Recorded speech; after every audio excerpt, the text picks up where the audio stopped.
Natakot po kayo, no?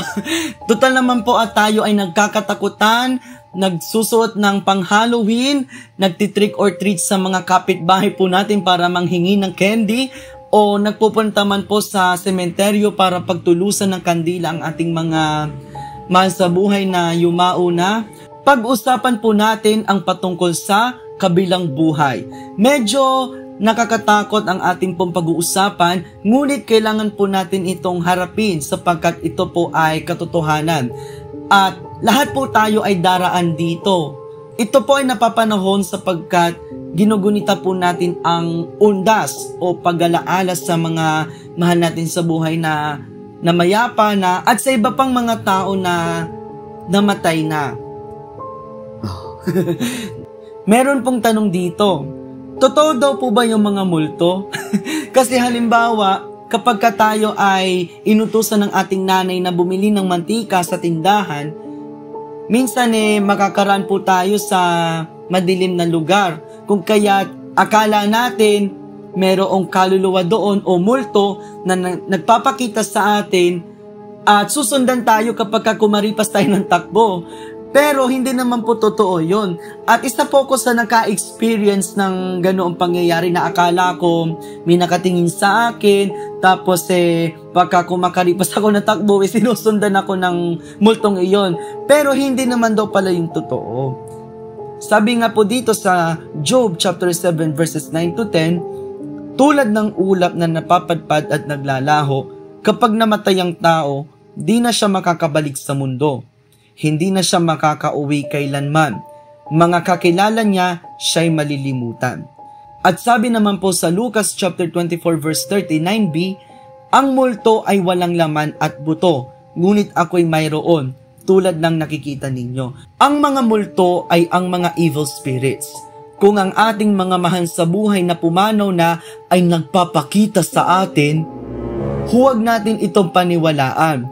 Nililinlang lang po tayo ng kaaway sapagkat may isang kwento na nagpapatunay na ang bawat kaluluwang nawalay sa kanilang katawan ay may patutunguhan. Let us read Lucas chapter 16 verses 19 to 26. May isang mayamang laging nagdaramit ng mamahalin at saganang-sagana sa pagkain araw-araw. May isa namang pulubing nagngangalang Lazaro na tadtad ng sugat sa katawan at nakahiga sa may pintuan ng mayaman, sa hangad na matapunan man lamang ng mga mumong nahuhulog mula sa hapag ng mayaman. At dooy nilalapitan siya ng mga aso at dinidilaan ang kanyang mga sugat. Namatay ang pulubi at siya'y dinala ng mga anghel sa piling ni Abraham sa langit bilang isang parangal. Namatay rin ang mayaman at inilibing.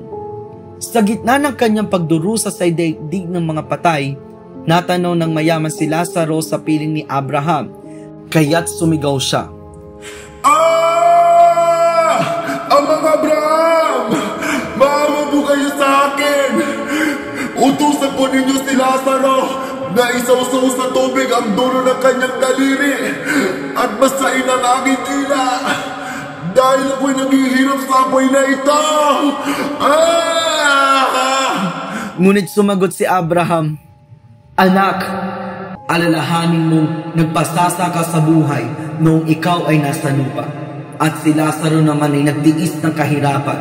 Subalit ngayon ay maligaya siya rito, samantalang ikaw na may nagdurusa riyan. Bukod dito, may malaking bangin sa pagitan natin, kaya't ang mga naririto ay hindi makakapunta diyan, at ang mga naririyan ay hindi makakapunta rito. Dalawa lamang po ang patutunguhan ng kaluluwa. Number 1 ay Hades. Ito ang daigdig ng mga patay. Dito muna mamamalagi ang mga taong namatay na makasalanan bago sila mahatulan sa huling panahon.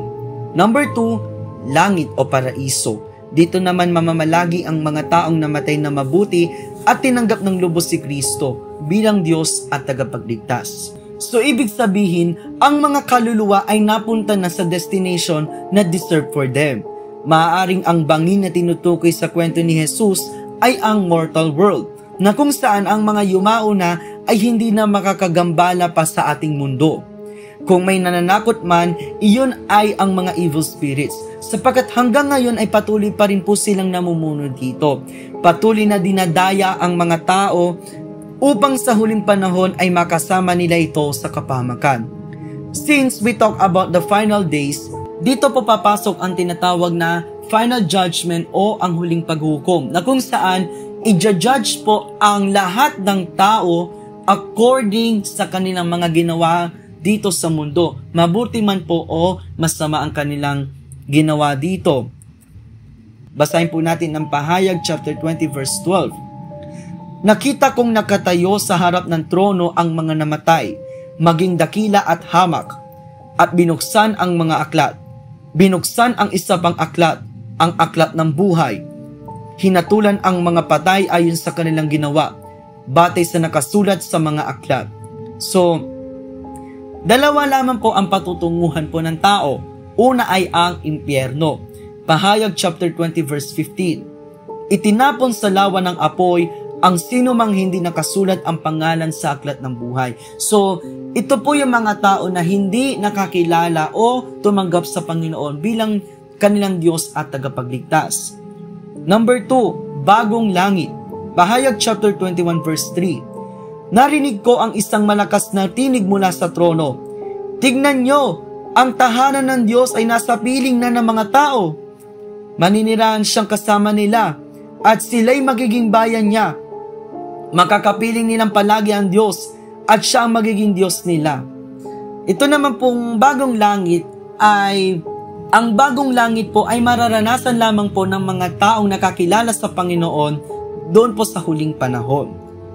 Bigyang paglilinaw lamang po, magkaiba ang Hades at impyerno. Bigyan ko po kayo ng example. Ang Hades ay parang police station. Kapag ikaw ay nahuli, doon ka ikukulong. After nun ay isasagdal ka sa Korte Suprema. Kapag napatunayang ikaw ay nagkasala, ikaw ay muling makukulong at mapapatawan ng kaparusahan. Maaaring habang buhay kang makulong. Yun naman ang nire-represent ng impyerno. Ang langit na tinutukoy sa huling panahon ay bago na. As in bago. Wala na yung dating langit. Ito yung magiging final destination ng mga taong sumunod sa kalooban ng Diyos. Kung sa impyerno mapupunta ang kaluluwa mo, habang buhay ka roon. Kung sa langit mapupunta ang kaluluwa mo, habang buhay ka roon. Saan mo pipiliing manatili sa kabilang buhay? Sa langit o sa impyerno? To conclude our episode, let us read Romans chapter 14 verse 8. Kung tayo'y nabubuhay, sa Panginoon tayo nabubuhay. At kung tayo'y namamatay, sa Panginoon tayo namamatay. Kaya nga, sa mabuhay o sa mamatay, tayo'y sa Panginoon. Don't waste our lives sa mga bagay na hindi makatutulong sa buhay natin. Piliin nating mamuhay ayon sa kalooban ng Panginoon. Hanggang sa dulo ng ating hininga, gawin natin kung anuman ang kanyang nais para sa atin. Maraming salamat po sa panonood sa ating pong Bible Speaks episode 39. Nawa po ay nagising po tayo sa katotohanan. Nawa po'y gamitin din po natin ang ating kaluluwa na meron tayo sa paggawa ng mabuti at sa pagsunod po ayon sa kalooban ng ating Panginoon. Patuloy po tayong pagpalain at ingatan ng ating dakilang Panginoon.